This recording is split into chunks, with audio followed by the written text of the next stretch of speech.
ঈশ্বরের কথা শোনার সবচেয়ে বড় দরকার। কেন? কারণ এই জগতের পরামর্শ যখন আমরা শুনতে যাব তখন আমরা ঈশ্বরের আওয়াজটাকে আমরা শুনতে পাই না। কারণ সবচেয়ে গুরুত্বপূর্ণ জিনিস ঈশ্বরের আওয়াজ শোনার, ঈশ্বরের কথা শোনার। তো কেন ঈশ্বরের কথা শোনার দরকার? কারণ আপনি যখন কারো পরামর্শে জগতের লোক যখন আপনাকে অনেক কিছু কথা শোনাবে, এরকম থাকো, এরকম চলো, এরকম ঠিক করো, এরভাবে থাকো, তখন আপনি নিজেকে ওর সঙ্গেই তুলনা করবেন। কিন্তু সত্যি কিন্তু আপনি তাকেই সন্তুষ্ট করার চেষ্টা করবেন, কিন্তু প্রভু আপনার জীবনের জন্য কিছু পরিকল্পনা রেখেছে সেটা আপনি কিন্তু জানতে পারবেন না। তো ওই জন্যই আজকে আমার প্রচারের টাইটেল, নিজের উপরে তুমি মনোযোগ দাও এবং নীরব থাকো। কেন দ্বিতীয় শব্দটা নীরব থাকো আমরা বলছি? কারণ সব জায়গাতেই সব বিষয়ে আমাদেরকে উত্তর দেওয়ার প্রয়োজন থাকে না। কারণ কিছু জায়গাতে আমাদের লাইফের, আমাদের জীবনের পরিস্থিতিকে আমাদেরকে নীরব থাকতে হবে, আমাদেরকে চুপ হয়ে থাকতে হবে। কিসের জন্য? কারণ প্রভু আমাদের জন্য তিনি কাজ করেন। সো প্রভুকে কাজ করতে দিতে গেলে তাহলে আমাদেরকে নীরব থাকতে হবে। শুধু তাই নাই, শুধু চুপচাপ নীরব থাকলে হবে না, আমাদের জীবনের উপরে আমাদেরকে বেশি করে মনোযোগ দিতে হবে। তো আজকেই আমরা এটাকে নিয়ে ধ্যান করব, আমাদের জীবনের উপরে আমরা যখন ফোকাস করার উচিত, তাহলে এই জগতের কথাটাকে কান দিলে হবে না। আপনাকে তারা অনেক রকমের অভিযোগ করবে, আপনার জীবনটাকে নিয়ে তারা অনেক চর্চা করবে এবং আপনার জীবনটাকে তারা যাচাই করবে, তারা জাজমেন্ট করবে। কিন্তু অনেক সময় তাদের জাজমেন্ট শুনে, মানে তারা আপনাকে নিয়ে যাচাই করবে, এই তুমি এরকম, তুমি ভালো নাই, তুমি খারাপ। কিন্তু সেই কথাগুলোকে যখন আপনি নেবেন তখন আপনি কখনো আপনার জীবনের উপর আপনি কখনো মনোযোগ দিতে পারবে না।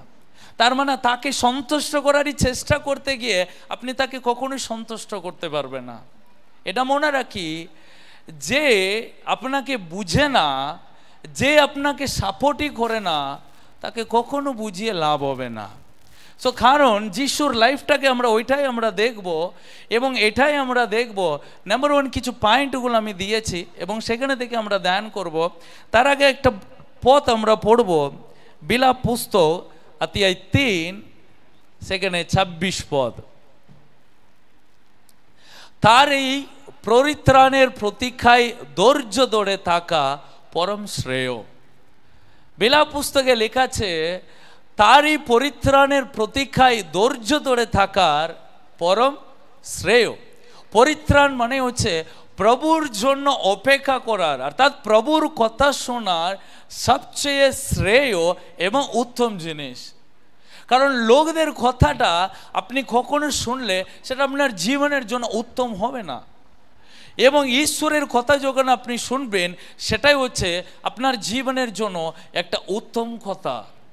সো প্রভু যিশু এই পৃথিবীতে তিনি অনেক আলোকি চমৎকার করেছেন, কিন্তু লোক তাকে অনেক অপমান করেছিল, তার ঘরে লোক তাকে ঘৃণা করেছিল। কিসের জন্য ঘৃণা করেছিল? তার অধিকার নিয়ে তারা প্রশ্ন করেছিল, তুমি কি অধিকার নিয়ে কাজ করছো?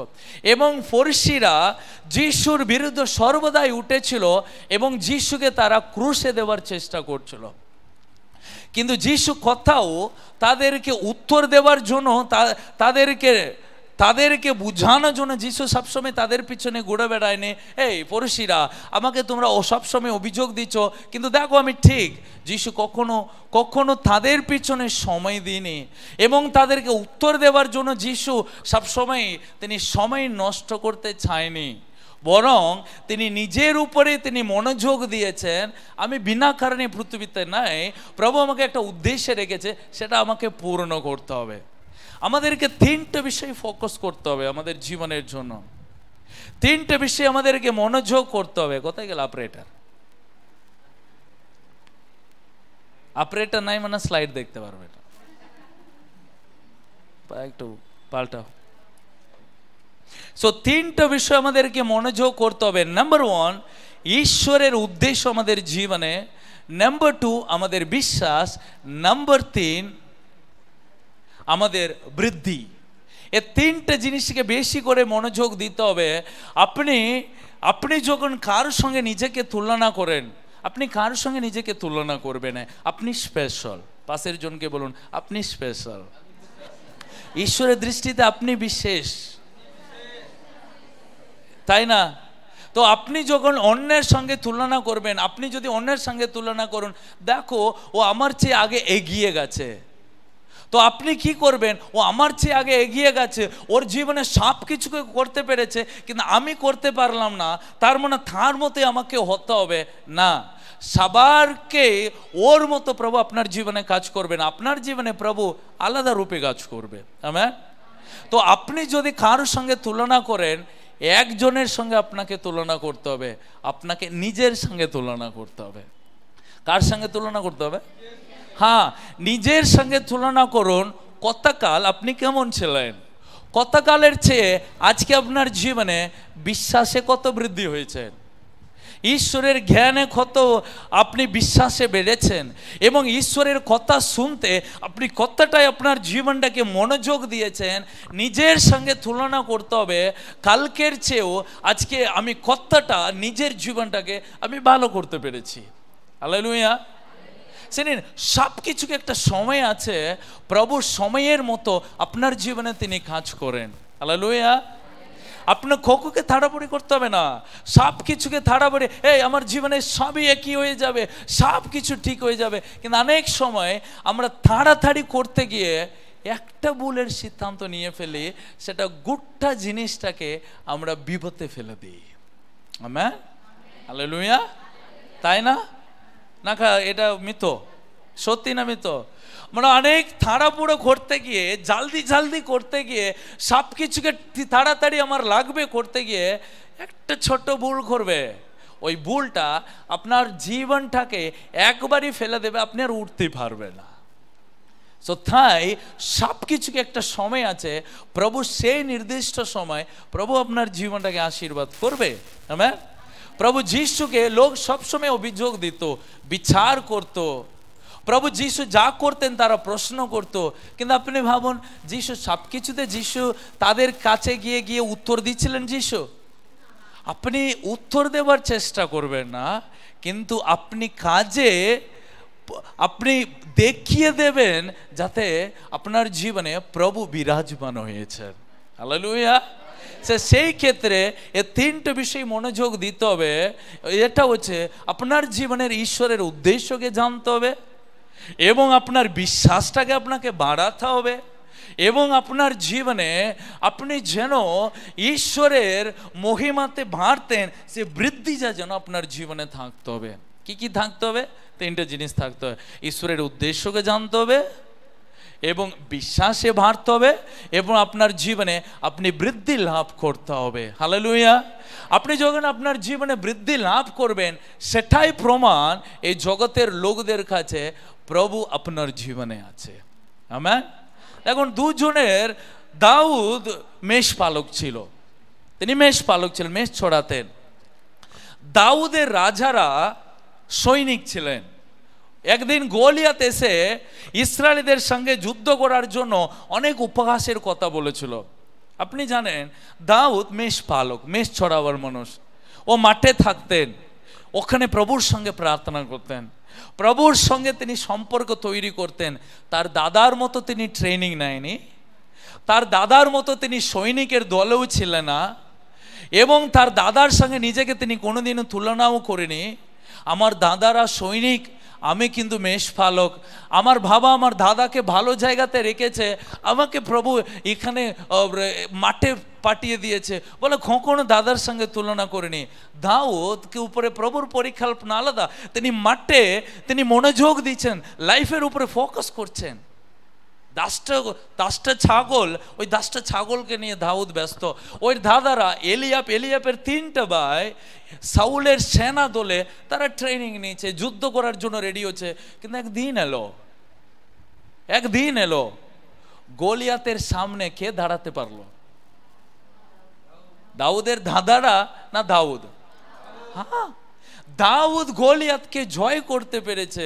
গলিয়াতের সামনে দাউদ সাহসে দাঁড়িয়ে দাউদ গলিয়াতকে জয় করেছে, কিন্তু দাউদের ধাঁধারা গলিয়াতকে জয় করতে পারেনি। তার মানে আপনি প্রভুতে নিজেকে ফোকাস করবেন, মনোযোগ দেবেন, আপনার বৃদ্ধির উপর আপনি মনোযোগ দেবেন, প্রার্থনার উপর আপনি মনোযোগ দেবেন, আপনার জীবনের উপর আপনি মনোযোগ দেবেন।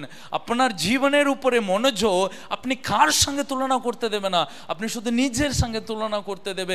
এই জোস, তুমি ঠিক নয়, তুমি এক্ষুনি মুখে অনেক কথাটা তুমি উলট পালট বলে দিচ্ছ।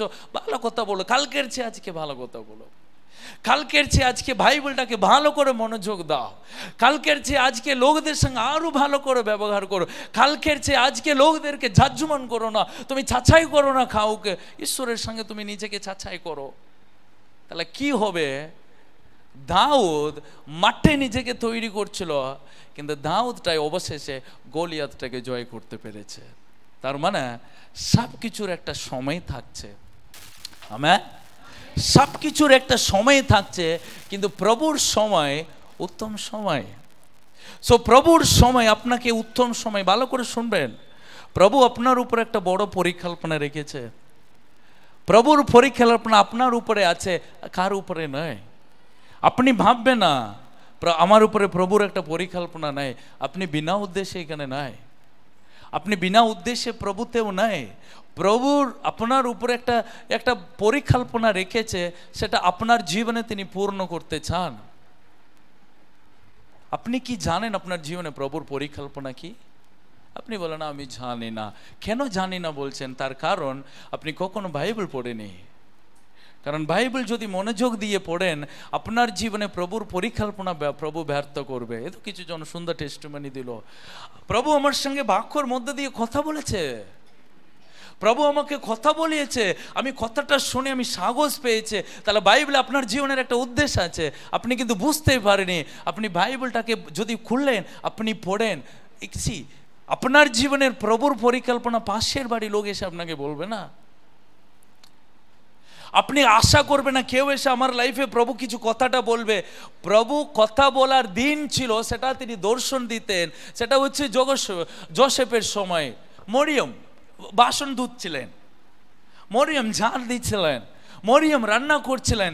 একদিন রান্না করতে করতে বা বাসন মাজতে মাজতে গ্যাব্রিয়েল স্বর্গদূত এসে কথা বলেছে। মরিয়ম কিন্তু বাইবেল থেকে ঈশ্বরের বাক্য শুনেনি, বাইবেল থেকে প্রভু তার সঙ্গে কথা বলেনি, প্রভু মুখামুখি প্রভু কথা বলেছে। মোশিকে প্রভু বাইবেল থেকে কথা বলেনি, মোশির সঙ্গে সিনাই পর্বতে প্রভু ফেস টু ফেস কথা বলেছে। কিন্তু আজ আপনি ভাববেন না আমি বাসন মাজবো প্রভু কথা বলবে, আমি পাহাড়ে উঠবো, শুশুনিয়া পাহাড়ে উঠলে প্রভু আমার সঙ্গে কথা বলবে। না না, আজকে আপনার গোরের ভিতরে বাইবেলটাকে খুললে প্রভু কথা বলবে। কারণ এখন প্রভু পাহাড়ের মধ্যে দিয়ে কথা বলেন না, প্রভু এখন বাসন মাজতে মাজতে কথা দর্শন দেয় না, প্রভু আপনার সঙ্গে কথা বলেন। গাব্রিয়েল দূত কথা বলবে বাইবেলের বাক্য দিয়ে, আমেন। কারণ এই বাইবেলের বাক্য আপনার জীবনের উদ্দেশ্যটাকে দেখিয়ে দেয়। নেহেমিয়া বলে একজন ছিলেন, প্রভু তাকে বলেছিল ইসরায়েল দেশের মন্দির ভাঙচুর হয়ে গেছে, ওই প্রাচীরগুলো ইসরায়েল দেশের সব ভেঙে পড়ে গেছে, সব দরজাগুলো ভেঙে গেছে। নেহেমিয়া কথা শুনে খুব কাঁদলেন, ও আমার দেশের সব প্রাচীর ভেঙে পড়ে গেছে, আমার দেশের লোক মহা সংকটে আছে, মহা ক্লেশে আছে, খুব অপমানিত লাঞ্ছনা ভোগ করছে। তিনি বিলাপ করলেন, শোক পালন করলেন, তিনি উপবাস করলেন। নেহেমিয়া, প্রভু বলেছে যাও নেহেমিয়া, তুমি গিয়ে ওই ভেঙে আগুনে পুড়ে যাওয়ার সমস্ত প্রাচীরগুলোকে পুনর্নির্মাণ করো। নেহেমিয়া গিয়ে পুনর্নির্মাণ করতে গেলেন। চোখে তো কিছু লোক লেগে যায়, লোক তাকে লাঞ্ছনা অপমান করতে লাগলো। তাকে বললে এই নেমে আয়, তোর সঙ্গে আমাদের কথা আছে, তুই কি করতে এলি কেন? তুই যে মন্দিরটা আবার পুনর্নির্মাণ করছিস, তুই পারবি না করতে, এসো তোর সঙ্গে আমাদের মিটিং আছে, এসো তোর সঙ্গে আমাদের তর্ক আছে। আমার মতো আপনার মতো নেহেমিয়া উত্তর দিনই। নেহেমিয়া কি বলেছে? নেহেমিয়াতে 6:3 পদ এখানে লেখা আছে, আমি একটি বিরাট পরিকল্পনা নিয়ে কাজ করছি, তাই তোমাদের কাছে নেমে যেতে পারছি না। আমি কাজ ছেড়ে তোমাদের কাছে নিচে নেমে গেলে কাজ বন্ধ হয়ে যাবে। এটা আপনার অ্যাটিটিউড হতে হবে। লোক আপনার সঙ্গে তর্ক করতে আসবে, লোক আপনার কাজ কথাটাকে, আপনার পরিশ্রমটাকে যাচাই করতে আসবে, লোক আপনাকে অপমান করবে, লাঞ্ছনায় ফেলবে, কিন্তু আপনাকে বলতে হবে উত্তর নাই, আমি একটা বড় ঈশ্বরের পরিকল্পনা নিয়ে কাজ করছি, আমি এমনি নাই, আমি সময় নষ্ট করার ছেলে নাই, আমি সময় নষ্ট করার মেয়ে নাই, আমি সময় নষ্ট করার বউ নাই, আমি সময় নষ্ট করার স্কুল স্টুডেন্ট নাই, আমি বিশাল বড় একটা কাজ করছি। কি করছি? প্রভুর কাজ করছি। নেমে এসে তোমার সঙ্গে সময় নষ্ট করার টাইম নাই। আমি যদি তোমার সঙ্গে 2 মিনিট কথা বলি, আমি ভালো আমি খারাপ নাই, আমার কাজ বন্ধ হয়ে যাবে। কি হয়ে যাবে? আপনার মনোভাবনা ঠিক এরকম। লোক আঙ্গুল তুলে প্রশ্ন করতে আসো, লোক বলছে চার্চে যাচ্ছিস, প্রার্থনা করছিস, লোকদেরকে সুসমাচার প্রচার করছিস, দেখি কদিন তুই করতে পারবি, দেখি আমি দেখছি তুই কদিন লাফালাফি করতে পারবি, তোকে আমি থামিয়ে দেব, তোকে আমি উঠতে দেব না। ঘরে ঘরে যাচ্ছিস, পাড়ায় পাড়ায় যিশুর কথা বলছো, আমি তোমাকে উঠতে দেব না। বাইবেল পড়ছো ঘরে বসে, কি করে আমি পড়তে দেব? কেন স্বামী বলবে রান্না হলো না কেন, এই বাইবেল খেতে দেবে আমাকে? কিন্তু ও জানে না মানুষ কেবল রুটিতে নাই,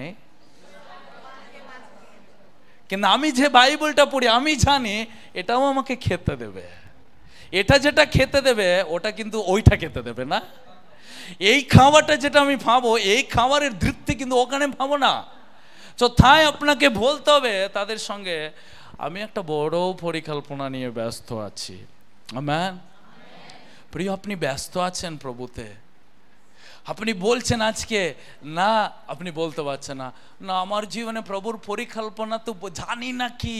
প্রিয়, এটার মূল কারণ আমি বললাম না, বাইবেল না পড়ার কারণে, প্রার্থনা না করার কারণে।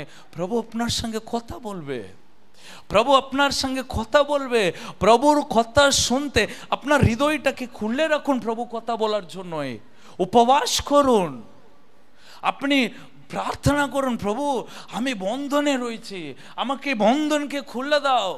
প্রভু তুমি যদি না এলে এ বন্ধন থেকে আমি বেরোতে পারবো না, আমার জীবন উপরে উঠবে না। প্রভু আমি যে পরিকল্পনায় আছি, শুনুন, আপনি যখন ঈশ্বরের বড় পরিকল্পনা করতে যাবেন, লোক আপনার সঙ্গে ফালতু কথা বলতে আসবে, সময় নষ্ট করতে আসবে, কিন্তু আপনি সেই লোক নাই আপনি সময় নষ্ট করার। আপনি নিজের উপরে বেশি করে মনোযোগ দিতে হবে। আমেন। সেই অনেক সময় লোক নিজের ঝামেলায় আপনাকে ফাঁসাবে, অতএব ওটা আপনার ঝামেলাও নাই। হ্যাঁ আর না? সে এসে আপনাকে বলবে এ আমি ঠিক, তুমি প্রমাণ করাও তো। ওটাই হচ্ছিল নেহেমিয়ার সময়। ও নিজের ঝামেলায় আপনাকে ফাঁসিয়ে দেবে, তাতে আপনি ফেসে যাবেন। যা, ওকে আমি ঠিক করতে গিয়ে আমিও ফেসে গেলাম, আমি খারাপ হয়ে গেলাম। কিন্তু ওকে হেল্প করতে গিয়ে আপনার সময় নষ্ট করবে না। Be focus on yourself, focus করুন আপনি নিজের উপরে। আমেন। কেন একাই গলিয়াতের সামনে দাঁড়াতে হবে? আপনার গলিয়াতকে আপনাকে জয় করতে হবে। আপনার গলিয়াতকে আর কে বেশি জয় করতে পারবে না। হালেলুয়া। প্রিয়, আপনার জন্য যে গলিয়াত আছে আপনার লাইফে, আপনার জন্য যে গলিয়াত আছে আপনার গ্রামে, আপনার জন্য গলিয়াত আছে আপনার লাইফে, স্কুলে, কলেজে, যে কোনো রূপ এসে দাঁড়িয়ে থাকছে গলিয়াত। ওই গলিয়াতের সঙ্গে যুদ্ধ করতে সাউল রাজা আসবে না, দাউদের দাদারা আসবে না, তোমার মা বাবা আসবে না, তোমাকেই দাঁড়িয়ে ওর সঙ্গে জয় করতে হবে। কিন্তু ওর সঙ্গে জয় করতে গেলে হাতিয়ারের জয় করা যাবে না। প্রিয়, কিচ্ছু জিনিস আমি বলেছিলাম দ্বিতীয়বার, তুমি নিজের উপরে মনোযোগ দাও। কেমন থাকো? কেন আমি নীরব থাকতে বলছি? কারণ কিছু কিছু যুদ্ধ আছে ওটা আপনার জন্য নাই, কিছু ঝগড়া আছে, কিছু লড়াই আছে প্রভু, ওটা আপনাকে করতে হবে না। কে করবে? সে কিছু লড়াই আপনার, সেটা আপনাকেই করতে হবে। আপনি বাইবেল পড়বেন, আপনি বাইবেল পড়তে দেবে না, ঘুম দেবে শয়তান, ঘুম ফাটাবে। আপনাকে প্রার্থনা করতে দেবে না, তাতে লোকদের মতো কাজের মতো ব্যস্ত করে দেবে, আপনাকে বিভিন্ন মতো কাজে ঢুকিয়ে দেবে।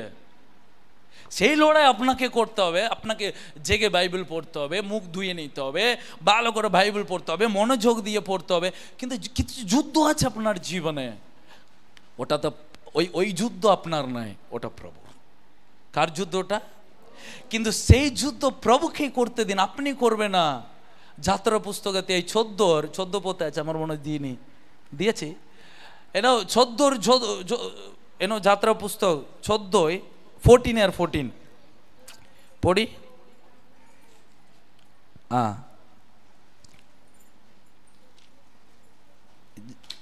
এনা যে খুলেছে, প্রভু তোমার হয়ে, হ্যাঁ প্রভু কার হয়ে যুদ্ধ করবে? তোমার হয়ে লেখা আছে ওখানে, তোমার জন্য নাই, তোমার হয়ে। তার মানে কিছু যুদ্ধ প্রভু করবে, তুমি কেমন থাকো? শান্ত হও তোমরা। কি হো? শান্ত হও তোমরা। তুমি শান্ত। আমি আপনাকে একটা কথা বলি, নীরব থাকার শান্তিতে থাকতে পারবেন। নীরবে থাকলে কেমন থাকবেন? নীরবে থাকার মানে আপনি শান্তিতে থাকতে পারবেন। কারণ ওই জায়গায় আপনাকে চুপ করে থাকতে হবে, কারণ পিছনে একজন আপনার জন্য কাজ করছে, পরিকল্পনা বানাচ্ছে, তৈরি করছে। আপনার দিন আসবে, আপনার সময় আসবে, প্রভু আপনাকে উন্নতি রাস্তায় উপরে উঠিয়ে দিয়ে চলে যাবে। আমেন। এরা সিংহাসনে দাউদকে প্রভু তুলেছে। কে তুলেছে? তো সাউল সব সময় দাউদের পিছনে লেগেছিল। দাউদের কাছে হাতিয়ার ছিল সাউলকে মারার, দাউদের কাছে সৈনিক ছিল সাউল রাজাকে মেরে ফেলার, কিন্তু দাউদ রাজা করেনি। দাউদ রাজা এরকম বলেছে, অভিষিক্ত রাজার গায়ে আমি হাত তুলবো না। সাউল রাজা অভিষিক্ত, তার গায়ে আমি হাত তুলবো না। তাহলে আমি রাজা হব কি করে? এই তুমি যদি রাজা হতে চাও এখন চুপ করো, তোমার জন্য প্রভু যুদ্ধ করবে। সব প্রভু রাস্তা করে দিয়েছে। সময় এলো, প্রভু সাউল রাজাকে তুললে ওখানে কাকে বসিয়ে দিল? দাউদ রাজাকে রাজার আসনে বসিয়ে দিয়েছে। হালেলুয়া। তাহলে আপনি যখন নীরব হবেন, ওই নীরব আপনাকে শান্তি প্রদান করবে। ওই নীরবে আপনি প্রার্থনায় থাকবেন, ওই নীরবে আপনি ঈশ্বরের বাক্য নিয়ে থাকবেন। কিন্তু উত্তম সময় আসবে, প্রভু আপনাকে আশীর্বাদ করবে। দ্বার দেনায় ডুবে থাকছেন, আপনি কাউকে বলতে পারছেন না, নীরব থাকুন, কাঁদুন, প্রভুর চরণে গিয়ে অপেক্ষা করে থাকুন। ও আমি কষ্ট পাচ্ছি, কাউকে বলতে হবে না আমি কষ্ট পাচ্ছি। আমি যন্ত্রণায় আছি, কাউকে বলতে পারছি না, আমি বলার দরকার নাই। কামান কেন প্রভু এই কথাটা বলেছে? আমি তোমার হয়ে যুদ্ধ করব। জানেন, ইসরায়েলিরা লাল সমুদ্রের মাঝখানে আছে, সামনে লাল সমুদ্র, পিছনে মিশর দেশের সৈনিক, সামনেও মৃত্যু, পিছনেও মৃত্যু। প্রভু বলছে মোশিকে, যুদ্ধ আমার, কারণ তোমার পিছনেও শত্রু, তোমার সামনেও বাধা। এবার আমি তোমার হয়ে যুদ্ধ করব। কামান, শান্ত, নীরব থাকো। প্রিয়, নীরব থাকার মানে শান্তিতে থাকার। আমার আপনার পাশের জনকে বলো, নীরবে থাকার মানে আমার। কিন্তু আপনি যখন তর্ক করতে যাবেন, আপনি যখন ছাছাই করতে যাবেন, আপনি যখন আপনার কথাগুলো ঠিক বলতে যাবেন, কিন্তু তখন আপনার সময় নষ্ট হয়ে যাবে। তার জন্য নেগেমিয়ে বলছে, আমি ছোট বড় কাজ করছি না, আমি কত বড় কাজ করছি? হ্যাঁ, বিশাল কি কাজ করছি? বিরাট বড় পরিকল্পনা। বলুন, বিরাট বড় পরিকল্পনা। পাশের জনকে বলুন, আমি এমনি নাই, আমি বেকার নাই, আমি বিরাট বড় পরিকল্পনায় আছি। আমার গলিয়াতকে জয় করতে তৈরি হচ্ছি। কেউ জানো না, আমি তৈরি হচ্ছি। গল্প করার সময় নাই আমার। Amen, amen. তো গল্প করার আমার সময় নাই। যাদের সময় আছে তারা অনেক গল্প করবে।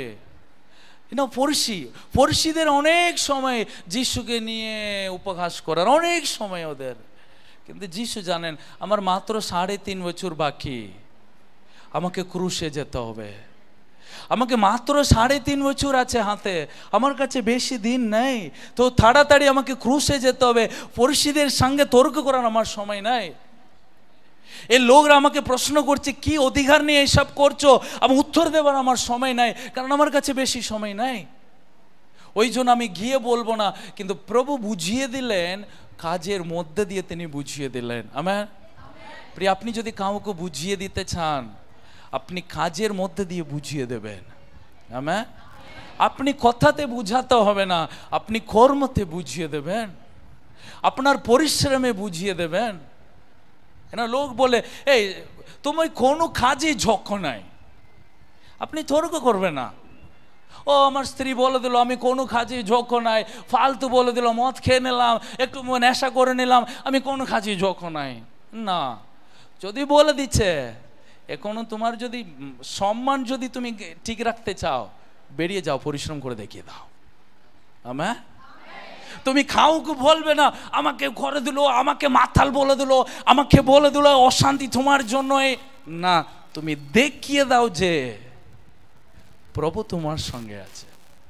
তোমাকে বলে দিয়েছে তুমি ফালতু বউ, তুমি কোন কাজেই ঝোঁক নাই, কোন কাজে তুমি প্রয়োজন নাই, তুমি মেয়ে নাই, আমার ঘরে তুই থাকার না থাকারই ভালো, তুই আমার ছেলে হবার না হবারই ভালো।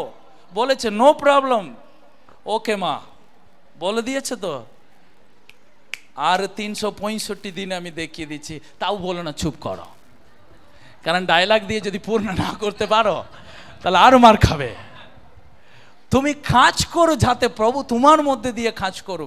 বলছে এ বেকার ভাবে ঘরে ঘুরে বেড়াচ্ছিস, কি করছিস, কোনো কাজ নাই, কিছু নাই, সকালে এত উঠছো ঘুমাচ্ছো। বলছে আপনার বাবা মার আপনাকে, বলছে আপনার স্বামীরা, বলছে আপনার স্ত্রীরা। আমি বলে দিচ্ছি, আপনি কথাতে তর্ক করবেন না, কাজে দেখিয়ে দিন যাতে প্রভু আপনার সঙ্গে আছে। আমেন। কিন্তু আপনি বলবেন সময় নাই, আমি তর্ক করবো না। না, তর্ক করতে গিয়ে আপনার সময় নষ্ট করবেন না। আমেন। আমি আপনাকে বলেছি 3টে জিনিস আমাদের জীবনে থাকতে হবে। ঈশ্বরের উদ্দেশ্য জানতে হবে, আমাদের বিশ্বাসটাকে বাড়াতে হবে, এবং আমরা ঈশ্বরতে বৃদ্ধি লাভ করতে হবে। তো যখন আপনি প্রতিদিন নিজেকে তুলনা করবেন, তাতে আপনি কত জ্ঞানী নিজেকে বুঝতে হবে। কালকের চেয়ে আজকে কত জ্ঞানে কথা বলছি, কালকের চেয়ে আজকে কত বুদ্ধিমান হয়ে জীবন যাপন করছি, কালকের চেয়ে আজকে আমি কতটা টাইমটাকে আমি ভালোভাবে ব্যবহার করছি। আমি সত্যি কালকের চেয়ে আজকে আমার লাইফের বিশ্বাসটাকে কত আমি বাড়িয়েছি, কালকের চেয়ে আজকে কত বাইবেল পড়তে শিখে গেছি, কালকের চেয়ে আজকে কত আমি প্রার্থনা করতে শিখেছি, কালকের চেয়ে আজকে কত মন্দর সঙ্গে লড়ার ক্ষমতা পেয়েছি। সো দাউদ ওখানে বসেছিলেন জঙ্গলে, কিন্তু তিনি তৈরি হচ্ছিলেন। আপনি প্রভুতে তৈরি হবেন, আপনি ঘরেই বসুন, আপনি কিছু করতে হবে না, আপনি বাইবেল পড়ুন, প্রার্থনা করুন, আপনার ঘরের সব সমস্যাটাকে প্রভু সাজিয়ে দেবে, ঠিক করে দেবে। আমেন। কিন্তু আপনি কখনো কার সঙ্গে নিজেকে তুলনা করতে যাবেন না। Hallelujah, hallelujah. প্রিয়, যখন আপনি প্রভুর পরিকল্পনা করতে যাবেন, ডিস্ট্রাকশন আসবেই। ডিস্ট্রাকশন মানে কি, বাংলা কি ডিস্ট্রাকশন? হ্যাঁ, বাধা নাই। ডিস্ট্রাকশন মানে আমি একটা জিনিসটাকে মানে আমি সিম্পল বলে দিচ্ছি। কি বললেন?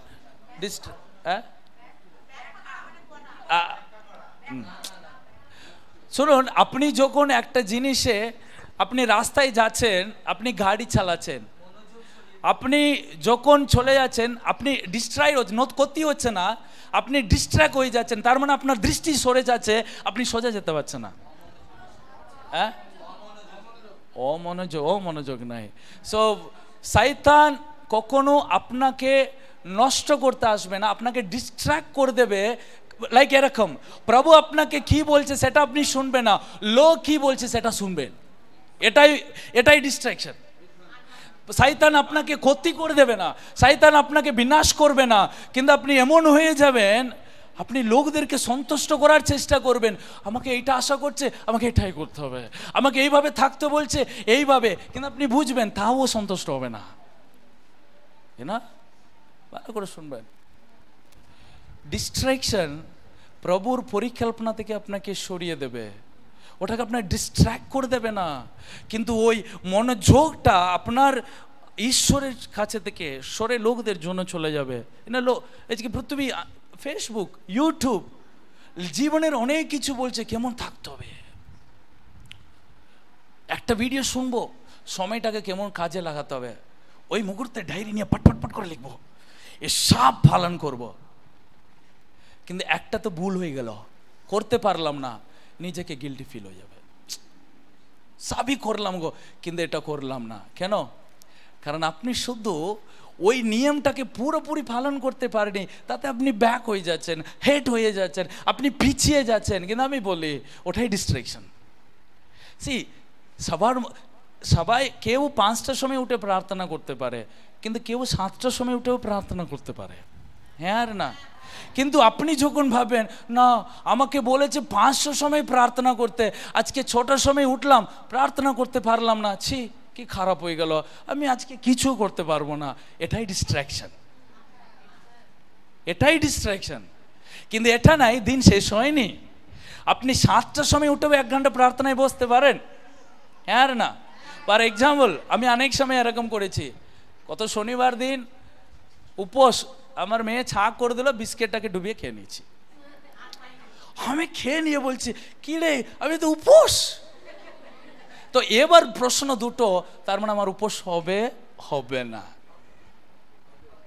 এবার হঠাৎ করে আমার মনে হয়ে যাচ্ছে বিস্কিট খেয়ে নিলাম, চলো মুড়িটা নিয়ে আয়, এসো খাবো, এটা নেক্সট, তাহলে আর পারলাম না। কিন্তু আমি কি করেছি, শুধু বিস্কিটটা তো খেয়েছি, তাতে তো আমার কিছু হবে না, প্রভু তো বিস্কিটটা নিয়ে বিচার করছে না, আমি ফাস্টিংয়ে থাকতে পারি। আমি কন্টিনিউ করেছি আমার ফাস্টিংটা। তো হতে পারে আপনি 5টার সময় উঠতে পারছেন না, কিন্তু 7টার সময় উঠে কি করছেন না, প্রশ্ন ওইটাই হচ্ছে।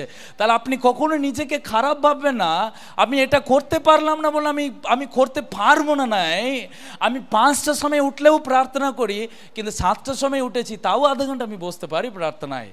কিন্তু যখন তুমি করবে না, সেটাই তোমাকে আর রাস্তার খারাপে নিয়ে চলে যাবে। কেন?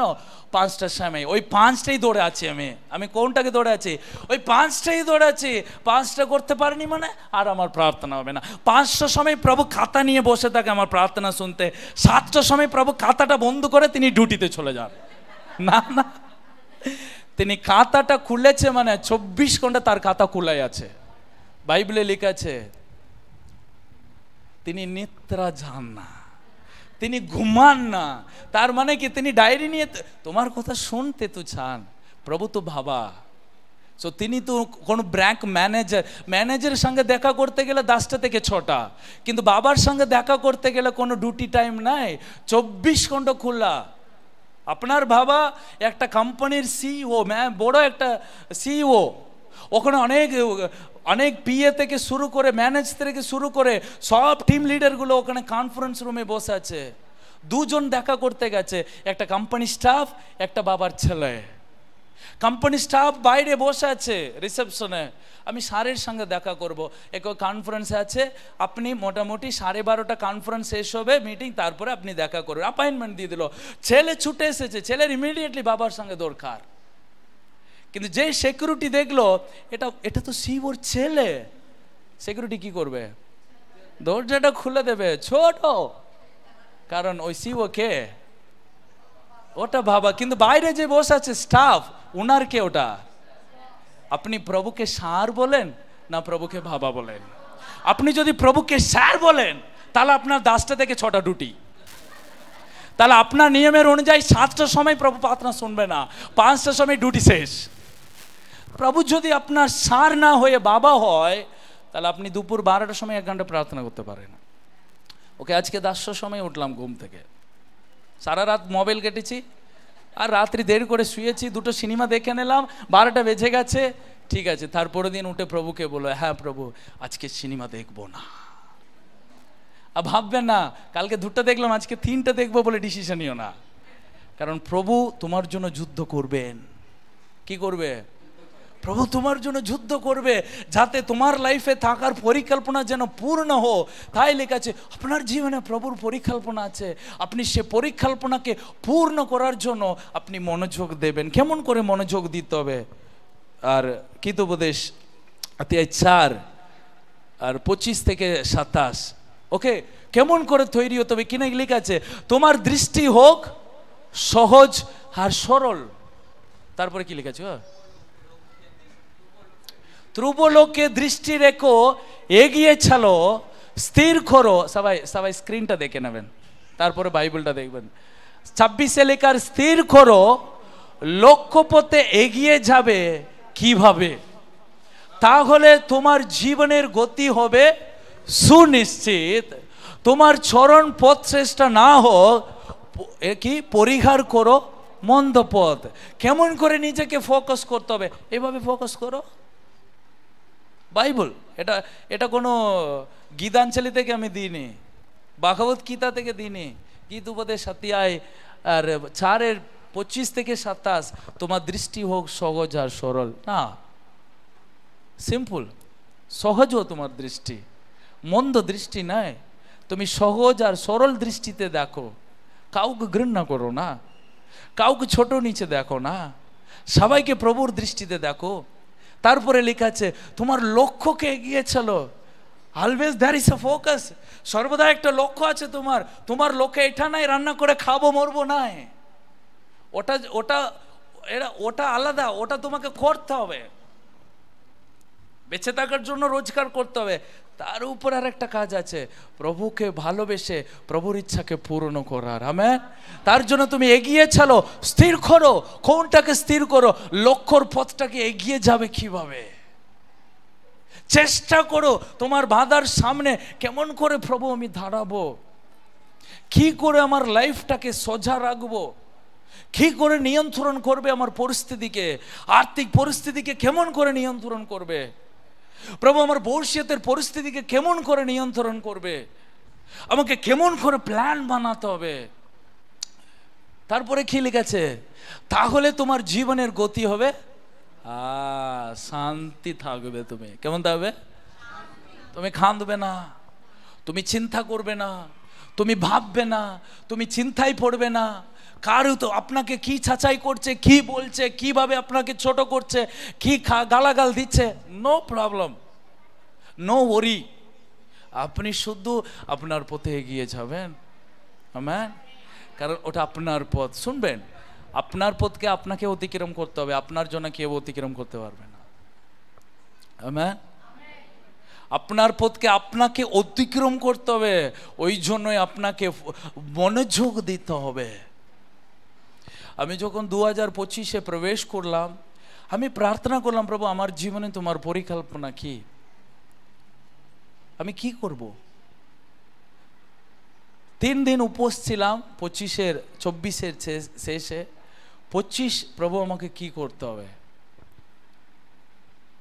কারণ আমি চাই আমার লাইফকে নিয়ে তোমার পরিকল্পনা কি, আমাকে কি করতে হবে।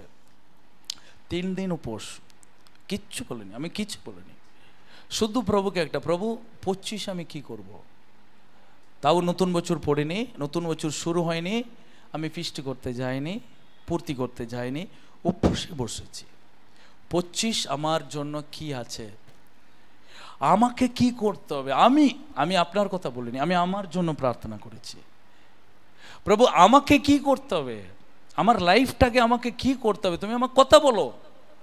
আমি এমনি 2025-এ পাও রাখবো, 1 তারিখ ফিস্টি করতে চলে যাব, 2 তারিখ ফিস্টি করতে, না না না না না না, আমি ওই জন্য নাই। আমাকে বলো 25 বিশেষ করে 2025 কি করব।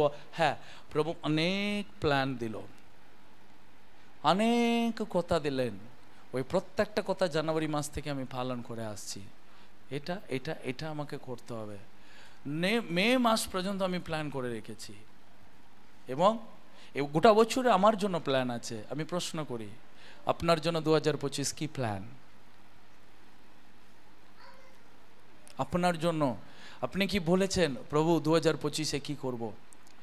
যখন আপনার জীবনে প্ল্যান থাকে না, অটোমেটিকলি একজনের প্ল্যান নেমে আসবে। কার প্ল্যান?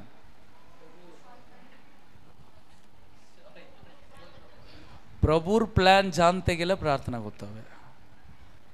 একজন মন্দ আত্মাতে বড় হয়, তাহলে একজন পবিত্র আত্মাতেও বড় হবে।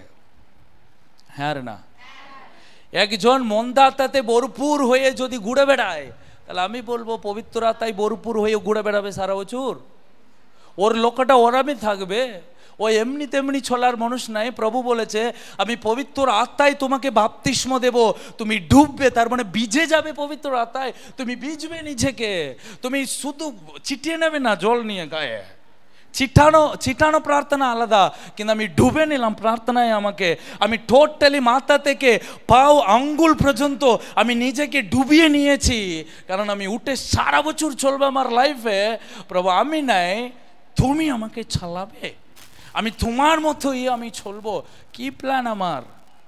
যদি আপনার জীবনে আপনাকে নিয়ে প্ল্যান নেই, আমি সিম্পলি বলে দিচ্ছি, অটোমেটিকলি একজন চালাবে আপনাকে। ওকে নিরাকার শক্তি, ওকে আপনি দেখতে পারবে না, ডেভিল, অশুভ শক্তি তোমাকে ফেলে দেবে ডিপ্রেশনে। তুমি উঠতেই পারবে না, তুমি বুঝতেই পারছো না কেন ওকে তোমাকে ফেলে দিচ্ছে। তোমাকে বিষণ্ণতায় ফেলে দেবে, তোমাকে চোখের জলেই ফেলে দেবে। 2024 কাঁদবে, 25 কাঁদবে, 25 কাঁদবে, 26 কাঁদবে, কিন্তু কান্না শেষ। এখন তুমি আনন্দতে থাকতে হবে। 25 তুমি দীপ্তিমতি হতে হবে, তোমাকে উঠতে হবে। পরিকল্পনা আছে আপনার লাইফে। ব্যান্ডেল থেকে এত দূর এসেছে দিদি, ব্যান্ডেল থেকে বর্ধমান পর্যন্ত মাঝখানে অনেক স্টেশন, হ্যাঁ রে না? আচ্ছা, এত স্টেশনের কোনো চার্চ নাই? যেখানে থেকে এসেছেন ব্যান্ডেলের তো বড় চার্চ আছে, হ্যাঁ রে না? তাহলে এত দূরে অনেক চার্চ থাকতে, অনেক মণ্ডলী থাকতে উনি কেন বর্ধমানে আসবে? তাতে আমরা সপ্তাহ 1,000 টাকা খামে পড়ে দিয়েছি। প্রভুর পরিকল্পনা, প্রভুর উনি মাঝখানে কোথায় নেমে চার্চে যেতে পারতেন। অনেক চার্চ আছে, গাংপুর থেকে শুরু করলে ম্যান্ডেল পর্যন্ত প্রচুর চার্চ আছে। বর্ধমানে সবচেয়ে বড় চার্চ ওখানে আছে। উনি কেন বর্ধমানে আসছেন? আপনি ভাবুন। তাহলে অত দূর থেকে একজন এখানে আসছে, প্রভুর পরিকল্পনা। দুর্গটাকা থেকে এখানে কেন আসছেন? তাহলে অত দূর থেকে আসার মানুষের জীবনে একটা পরিকল্পনা থাকলে, তাহলে এই যে গোসাইপাড়া থেকে আসার বিশ্বাসীদের জীবনে প্রভুর পরিকল্পনা থাকবে না? থাকবে না। তাহলে উনি জানলেন প্রভু আমাকে এই মণ্ডলীতে এনেছে, তাহলে আপনাকেও জানতে হবে প্রভু আপনাকে বিনা কারণে এখানে নিয়ে আসেনি। আমেন। এখানে লেখা আছে তোমার চরণ পথ শ্রেষ্ঠ না হোক, পরিহার করো সমস্ত মন্দ জিনিসগুলোকে, ছাড়ো, সব ছেড়ে দাও। যেটাকে ছাড়তে হবে সেটাকে ছাড়ো, যেটাকে পরিহার করতে হবে সেটাকে পরিহার করো। মন্দ সৌভাগিতা পরিহার করে দাও। ওর সঙ্গে মিশবে না, ওর সঙ্গে কথা বলো না। যার সঙ্গে কথা বললে তুমি নিজে নিজে ফালতু ঝামেলায় ফেসে যাচ্ছ, যার সঙ্গে কথা বলতে বলতে তোমার বিশ্বাস ঠান্ডা হয়ে যাচ্ছে, তুমি প্রার্থনাই করতে পারছো না, বরং তুমি রেগে যাচ্ছ। তুমি প্রার্থনা করতে পারছো না, বাইবেল পড়তে পারছো না, ছেড়ে দাও, থাক বাবু, বাবু দূরে থাকো। আমি বিশাল বড় পরিকল্পনা নিয়ে ব্যস্ত, আমি নিচে নেমে যেতে পারবো না। Amen, hallelujah. কারণ প্রভু বলেছে, তাই তোমরা স্থির করো। প্রভু আমাদের জন্য যুদ্ধ করবেন। রোমিও 8:28, রোমিও 8:28, সবাই মনে রাখবেন এই কথাটা। প্রভু কি বলছে? রোমিও 8:28। হ্যাঁ, তার আগে আমরা জানি যারা ঈশ্বরকে ভালোবাসে, যারা তার অভিপ্রায় অনুসারে আহত, সমস্ত পরিস্থিতিতেই ঈশ্বর তাদের কল্যাণ সাধন করেন। কতজন বিশ্বাস করেন? আমেন। কারণ এইখানে দুটো বিষয় আছে। যারা প্রভুকে ভালোবাসে, কতজন ভালোবাসে? Very good. কতজন তার পথে চলার জন্য নিজের জীবনটাকে দিয়েছেন? ওকে, তো আপনার জীবনে সমস্ত পরিস্থিতি, তাতে ভালো পরিস্থিতি নেই, ওটা খারাপ পরিস্থিতি, খারাপ লোক, খারাপ রকমের প্রভাব, শয়তানের ঝালাতেন, পরিবারের প্রতিবেশী লোকের ঝালাতেন, অনেক লোকের পরামর্শ, এসব আপনার উপরে পড়বে। আপনি অনেক বিপদে পড়ার মতো পরিস্থিতি আসবে, কিন্তু এটা মনে রাখুন, স্টিল তবু আপনি প্রভুর উপরে নির্ভর করে আছেন, তবু আপনি প্রভুর দিকে তাকিয়ে আছেন, তবু প্রভুর বাক্যটাকে আপনি আপন করে রয়েছেন। তাহলেই নিচে পাট আপনার, সমস্ত পরিস্থিতিতেই ঈশ্বর তাদের কি সাধন করবেন না, আপনার জল আঙ্গুরের রস বদলে যাবে, 5টা রুটি 5000 লোকদের রুটি বানিয়ে যাবে, সমুদ্র লাল সমুদ্র দুটো হয়ে যাবে, পাথর থেকেও জল নেমে যাবে। কেন? সমস্ত পরিস্থিতিকেও তিনি কল্যাণে সাধন করে দিতে পারেন। এ পৃথিবীতে আর কেউ নাই কান্নাটাকে হাসিতে পরিণত করতে, অশান্তিকে শান্তিতে পরিণত করতে। তার জন্য প্রভুর নামের মতো একটা নাম এগোবা শালোম, তার মানে কি জানেন? শান্তিদাতা। শান্তিদাতা কি দেন তিনি? যিশু বলেছেন তিনি অত জ্বরের মাঝেও তিনি নখায় বালিশের মাথায় আরামে ঘুমাচ্ছেন। কিন্তু আজকে আমাদের সব থাকতেও আমাদের ঘুম হয় না, সব থাকতেও আমাদের ঘুম হয় না। আমরা দিল্লি যাচ্ছিলাম, প্রচুর লোক ট্রেনে, এত লোক যে আমরা বাথরুম যেতে গেলাম না, স্পাইডারম্যানের মনে যেতে হচ্ছে উপরে উপরে। সবচেয়ে অলৌকিক ব্যাপার, রাত্রি শুচ্ছিলাম একজন, সকালে উঠে দেখছি 3জন 4জন বেডে। আমি বললাম একটা রাতে কি হলো আমাদের, এ না?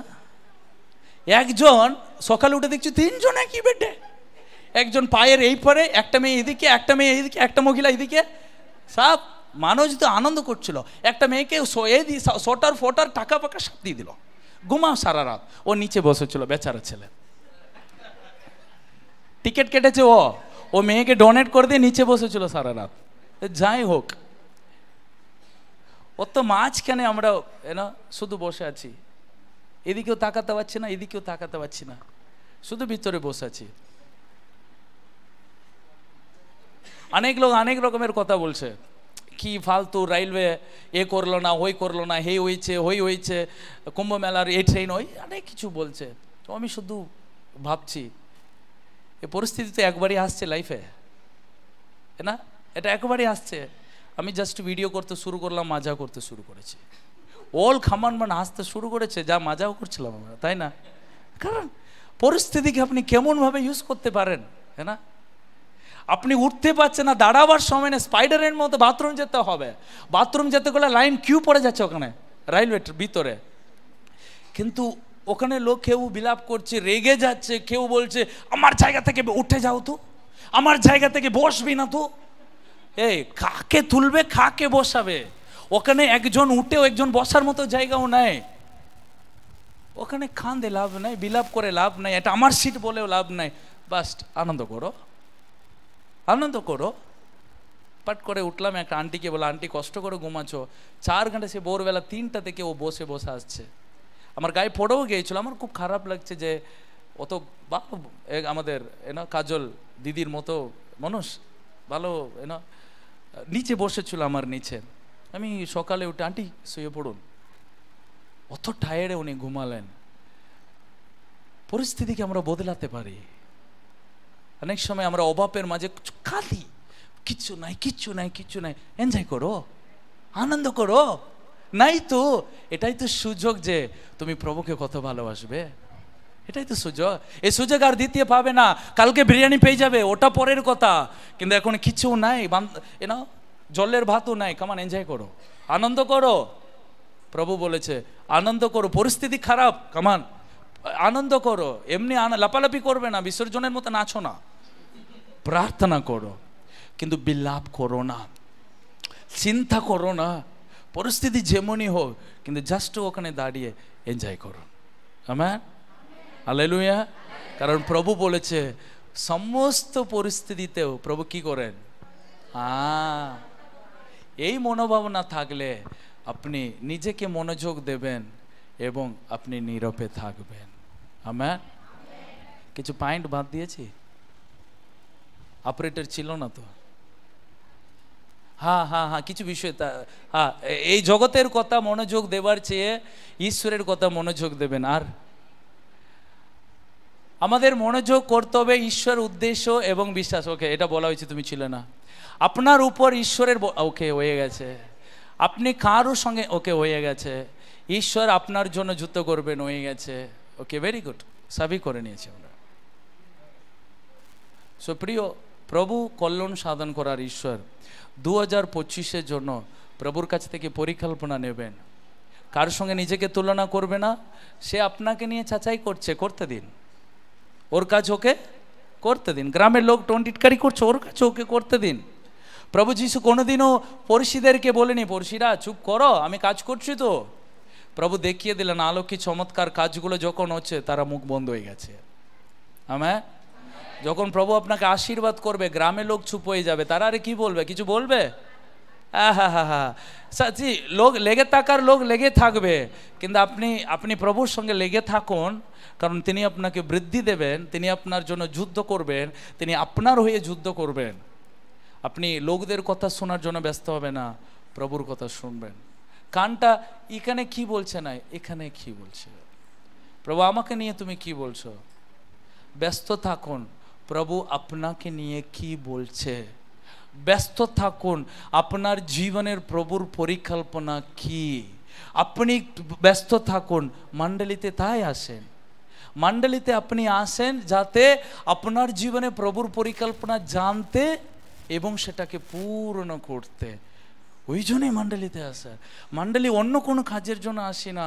এখানে সুমন্ত আসো, সুমন্ত এখানে কিছু বলতে পারে না, আমার সবই আমার। প্রভু তোমার জন্য কি করতে চাইছে সেটা করে। ছোট মাল কিসের জন্য আসে? প্রভু থাকে এখানে নিয়ে এসেছে যাতে প্রভুর পরিকল্পনা ও পূর্ণ করবে। আজকে আমি কালকে এখানে থাকবো, কালকে প্রভু যদি বলে দেয় ট্রু লাইট হারভেস্টার চার্চ কাউকে দিয়ে চলে যাও, আমি কালকেই চলে যাব। আপনারা কাল থেকে আমাকে আর পাবেন না। এটা আমার নাই, এটা আমি চালাবার মানুষ নাই, এটা আমার নামে সরকার রেজিস্টার নাই, এটা চেন্নাই অর্গানাইজেশনের সঙ্গে রেজিস্টার। কালকে আমি এখানে থেকে চলে গেলে আরেকজন এখানে এসে দাঁড়াবে, প্রচার করবে, প্রভুর কাজ বন্ধ হবে না। আমেন। তো আমার কাছে এখানে আজকে আছি, কিন্তু পরের সপ্তাহে আমি এখানে নাও দাঁড়িয়ে আরেকজন দাঁড়াতে পারি এখানে। বাপরে কত খুশি।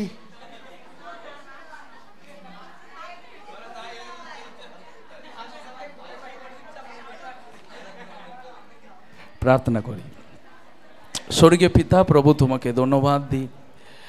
প্রভু তুমি আমাদের জীবনে একটা বড় পরিকল্পনা নিয়ে এসেছো। সেই পরিকল্পনাকে পূর্ণ করতে যেন আমাদের জীবনের উপরে মনোযোগ দিতে সাহায্য করো, এবং তুমি আমাদের হয়ে যুদ্ধ করার ঈশ্বর। তোমার পরিকল্পনা বিশাল বড়, সে পরিকল্পনাকে তুমি পূর্ণ করো। প্রভু আমরা নিজেকে সমর্পণ করি যাতে আমাদের জীবনে তোমার ইচ্ছা পুরোপুরি পূর্ণ হোক। প্রভু যিশু প্রার্থনা করি বিশেষ করে প্রত্যেকটা মণ্ডলী বিশ্বাসীদের জন্য, প্রভু তাদের জীবনে তোমার ইচ্ছাকে তুমি পূর্ণ করো। প্রভু যে সমস্ত বিষয় তারা শুনেছে সেই সমস্ত বিষয়ের ফল আশীর্বাদ তারা লাভ করুক। প্রভু যিশু প্রত্যেকজন এই নতুন বছরের জন্য তোমার পরিকল্পনাকে জানুক, তোমার ইচ্ছাকে জানুক, সেই পরিকল্পনাকে মনোযোগ দিয়ে পূর্ণ করতে তুমি সাহায্য করো প্রভু। আর অন্যদিকে ডান দিকে বাম দিকে না তাকিয়ে ঈশ্বরের দিকে তাকিয়ে ঈশ্বরের পরিকল্পনা পূর্ণ করতে দৌড়াতে তুমি সাহায্য করো। যিশু তোমার পবিত্র নামে এ প্রার্থনা আমরা চাই, আমেন।